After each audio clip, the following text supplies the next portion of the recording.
Stand by.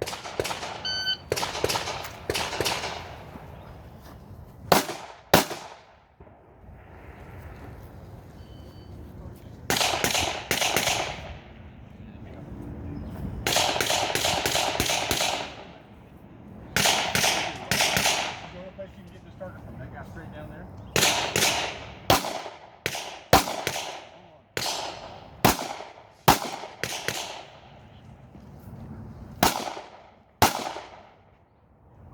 I forgot this is actually kind of fun.